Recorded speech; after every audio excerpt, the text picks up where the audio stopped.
Natumai mzima popote ulipo mpenzi mtazamaji. Karibu kwenye Dira ya Tandao. Jina langu ni Wallace Wanjala. Nafungua ukurasa na taarifa kuhusu fedha, ambapo hatua ya Wizara ya Fedha nchini kuchelewa kutoa mgao wa ustawishaji wa maeneo bunge inaendelea kuzua tetesi, huku wabunge mbalimbali nchini wakilaumu wizara hiyo kwa kulemaza utendakazi wake. Joseph Manyasa ni mwanahabari wetu katika kaunti ya Kakamega.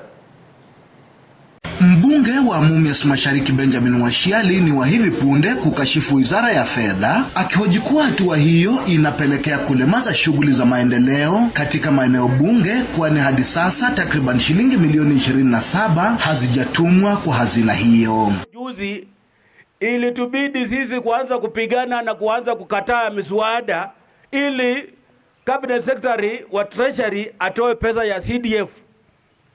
Hatutaki kukombana na serikali, na hakuna mjumbe anataka kupigana na executive na ama serikali kwa njia yoyote. Sisi tunataka ile pesa inatakana iende kwa wananchi. Ifanya nini? Iende kwa wananchi ama namna gani? Na ile pesa inatakana iende kwa county government, iende kwa county government. Afadhali the executive wacheleweshe pesa zao, lakini hizi pesa zingine zile zinahusisha mwananchi wa kawaida, hizo pesa zitolewe haraka haraka. Huku shule zikianza kufanya mtihani wa kitaifa, mbunge huyo ameelezea kughadhabishwa kwake na hatua ya serikali kukosa kutuma fedha za kufanikisha shughuli hiyo, ikiwemo kununua vifaa vinavyofaa kutumika wakati wa mtihani huo. Saa hii wanafunzi wetu wanaanza kufanya mtihani next week. Nyinyi mnajua, nyinyi wazazi mnajua, pesa ya kulipa shule serikali yetu kuu haijatoa kupitia kwa Wizara ya Elimu. Hawajatoa pesa. Mnajua namna hiyo? Hawajatoa pesa, hata shilingi moja hawajatoa, na wanasema shule mnunue chemicals. Chemicals shule moja inahitaji 100,000 shilingi.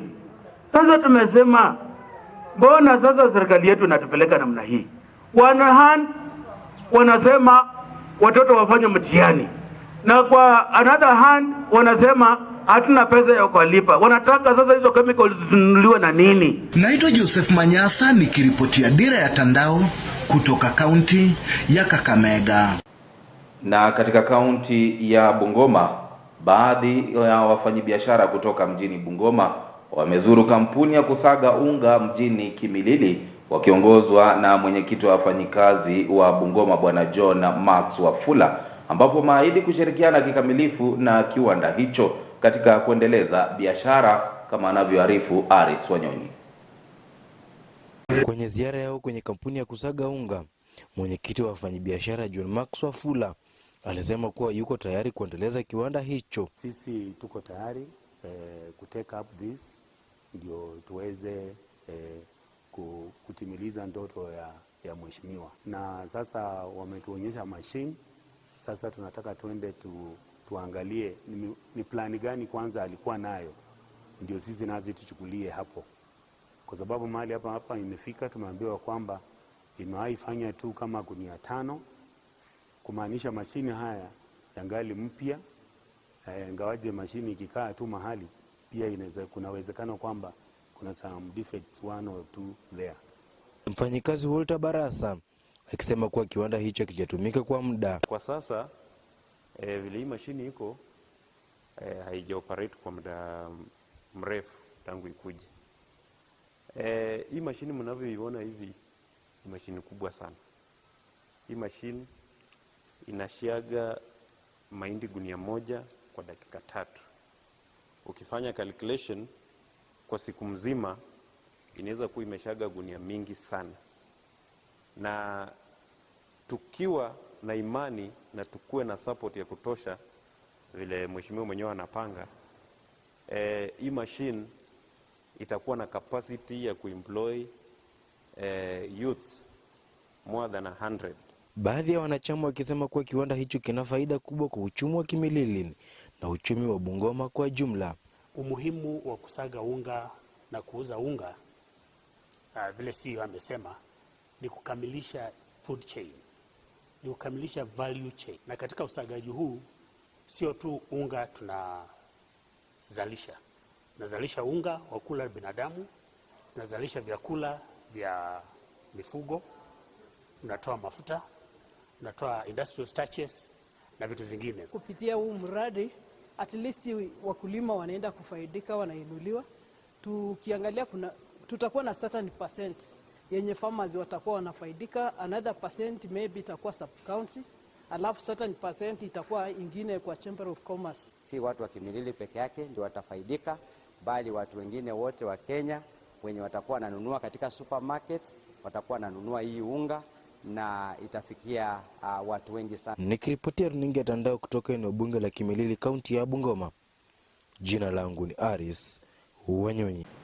Mtihani wa kitaifa katika shule za msingi maarufu kama KCPE ukikamilika hii leo, waziri wa elimu nchini Profesa George Magoha mapema hii leo alihudhuria ama alishuhudia ufunguzi wa karatasi za mtihani huo katika kaunti ya Busia, huku akitoa onyo kwa wale waliolenga kushiriki katika visa vya udanganyifu.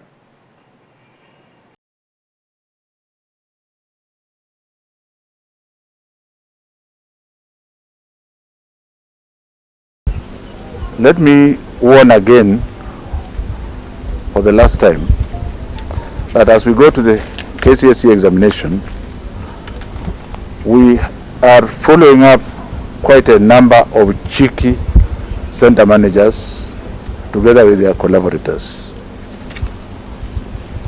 And I would have this to say that the integrity of the examination shall be protected at any cost. So if you think that you are bold enough, whether you are from Homa Bay or from Migori or from Isebania or even from Kisii, my warning to you is that you stop confusing our children. We are not scaring the children, we are protecting them. There are people who are planning to hire university students to go and sit for examinations in certain parts of this country. Let me just say that we are watching you. They think they are very advanced because they may even have interfered with the photographs, but it shall not happen under our guard.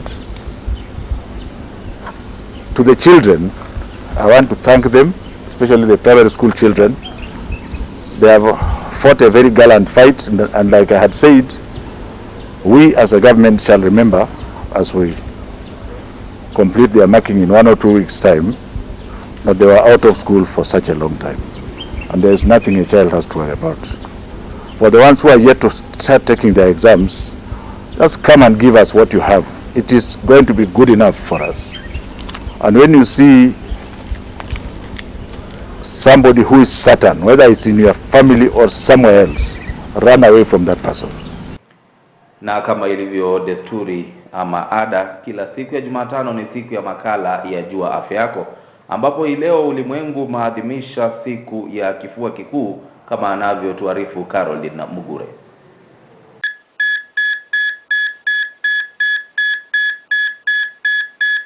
Karibu kwenye makala Afya Yako. Hivi leo utazungumzia ugonjwa wa kifua kikuu. Kifua kikuu kwa Kiingereza tuberculosis ni ugonjwa wa kuambukizana. Ugonjwa huu husababishwa na aina mbalimbali za bakteria ambazo hujulikana kama Mycobacterium tuberculosis. Kifua kikuu kwa kawaida kinaathiri mapafu, lakini pia kinaweza kuathiri sehemu nyingine za mwili. Kifua kikuu husambazwa kutoka kwa mtu mmoja hadi mwingine kwa kupitia hewa wakati anapokohoa, kupiga chafya au mate yake yakiwa hewani. Maambukizi mengi hayana dalili wala hayaleti madhara, lakini moja kati ya maambukizo 10 yasiyoleta madhara hatimaye huendelea na kuwa ugonjwa kamili. Kama kifua kikuu kisipotibiwa, kinaua zaidi ya 50% ya watu walioambukizwa. Dalili za kawaida za maambukizi ya kifua kikuu: kinacholeta madhara ni kikohozi sugu na kukohoa damu, kohozi, homa na kutokwa kwa jasho usiku. Ili kuzuia kifua kikuu, ni lazima watu wapimwe ugonjwa na wapate chanjo ya Bacillus calmette-guerin. Wacha tumsikize mtaalam atueleze zaidi kuhusiana na ugonjwa wa tuberculosis. Treatment of TB, when initiated early, can completely cure people. I've had several examples of patients of mine who have completely normal lives now once they've completed treatment. Now, smoking and tobacco use as well as tuberculosis go hand in hand. People who smoke end up with worse cases of tuberculosis, and they're also more prone to getting tuberculosis. So it's very important that we do our best to try and avoid tobacco use, especially if you're getting treatment for TB or you're at risk of TB. Treatment of TB also involves eating a healthy diet. You need to make sure that you have adequate protein reserves in the body to help with the healing process. The world, as you know, is now one. Travel makes you go very easily one place to the other, and the treatment of TB fortunately is more or less uniform around the world. But it's important that the diagnosis is made quickly and accurately.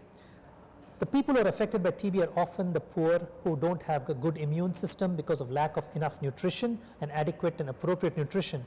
And they can actually quickly get tuberculosis, which spreads to other parts of the body, and many people with TB die. It's pretty important to recognize that tuberculosis, if managed early, can actually be completely cured. We have talked about the TB bacteria. We have talked about the bacteria, how it spreads. We have talked about how the bacteria has been around for a long time. We've also talked about how we can actually make sure that the tuberculosis is diagnosed early. The actual organ system that is affected by TB, the lungs or the covering of the lung, is also diagnosed, and then we also initiate the treatment. We also talked about how we can prevent the spread of tuberculosis and how we should not be afraid of managing tuberculosis. The research angle is quite exciting. There are new forms of diagnosing TB. There are new techniques that people are evolving and picking it up on a very early basis. Like I said, within 2 hours. In our own hospital, we can diagnose it within 2 hours of thinking somebody has TB. Tukutane tena Jumatano ijayo kwenye makala Afya Yako. Jina langu ni Caroline Mugure.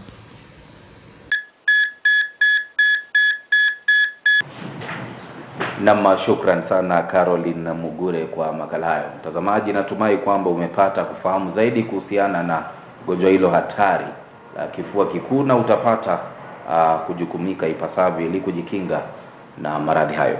Hata hivyo, nikiachana na hayo, naingia kwenye ulingo wa siasa, ambapo seneta wa kaunti ya Kakamega Cleophas Malala ametimuliwa kutoka wadhifa naibu kiongozi wa chache katika bunge la seneti. Uamuzi huo uliafikiwa na maseneta wa mrengo wa NASA katika mkutano uliofanyika asubuhi jijini Nairobi. Wadhifa huo sasa umetwaliwa na seneta wa Kilifi Stewart Mazayo.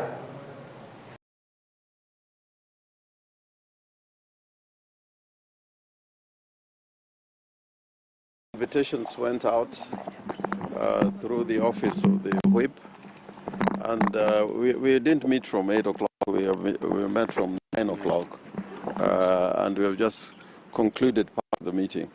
As you know, we do hold coalition meetings as a coalition, and we also hold meetings as a political party, and that's the Orange Democratic Movement, and as Wiper Democratic Movement, and as Ford Kenya, or as ANC. So this is part of the constant and regular meetings that we do hold when it's necessary. The first part of our business today was to deal with issues that are emerging in Parliament generally and in the Senate in particular. As you know, the is on the Building Bridges Initiative. Namna nikirejea tena katika kaunti ya Busia, familia 5 kutoka wadi za Bunyala Kusini na Kati zimepata afueni baada ya nyumba zao ambazo ziliharibika kufuatia mafuriko kukarabatiwa na shirika moja la kijamii. Yadaiwa kwamba hatua hiyo ilichukuliwa baada ya familia hizo kukesha kwenye baridi kwa takriban muda wa juma moja.